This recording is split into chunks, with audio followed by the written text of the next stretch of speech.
Dare I say the best Spider-Man movie of all time. Dare I say, if you grew up watching like the animated Spider-Man, so like Ultimate Spider-Man, Spectacular Spider, anything at all, this is like the perfect mix of animated Spider-Man and live action Spider-Man. There were times where I was like, oh my God, if anything was to speak towards how goated Andrew is, I have watched these movies an unreal amount of times. There were so many more Andrew references. Don't get me wrong, there was some Toby references as well. There was my favorite one was the web. Oh my. So remember Toby was first getting his powers and he didn't know how to make the web shoot out of his hand? That was fire.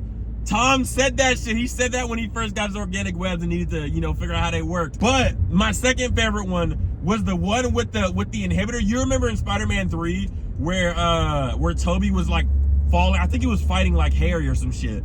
And he had the wedding ring and it fell out of his pocket or some shit, and he like shot his web in slow-mo to get the wedding ring. They did that with the inhibitor. I don't know if anybody peeped that shit. That was, at least I think that was a Toby reference. I think that was a Toby. It was literally the exact same form. I spent the last 30 minutes of that movie trying not to cry. This is the most complete MCU film I've seen in ages, bro. It dealt with the problems left over from the last movie. You don't need to watch No Way Home to understand this movie, but I would highly recommend it. We got an entire complete character arc, specifically for Peter in this movie, on top of getting a new character introduced, which is obviously, spoilers away, spoilers if you haven't watched the fucking movie while you're watching this video. But like, getting an entirely new character introduced, Jean Grey, into the MCU, which obviously she's had iterations before, but this is the MCU, it's new, I don't give a fuck. They didn't call them mutants, they said special in the movie, so I don't know if they have the rights or licensing or whatever the hell or maybe they just don't have a term for it yet in the Marvel Cinematic Universe. This was a great character setup for Jean Grey. I am extremely excited to see what the fuck happens after this movie with Jean, with whatever other mutants get introduced from this point on. I think we'd either get Professor X, Magneto, or Logan for the next mutant to be introduced, only because of the timeline. I have no other evidence to base this off of. I'm just going strictly off the timeline because Logan is old as shit. Magneto's been alive since the Holocaust. He was a Holocaust victim that's integral to his character.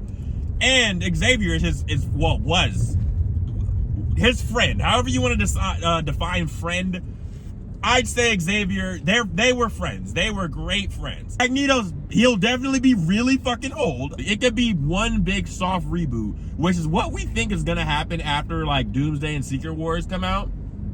That's what I'm hoping for anyway, because that'll give us a chance to really explore some like actual, decent timeline. It'll be so weird.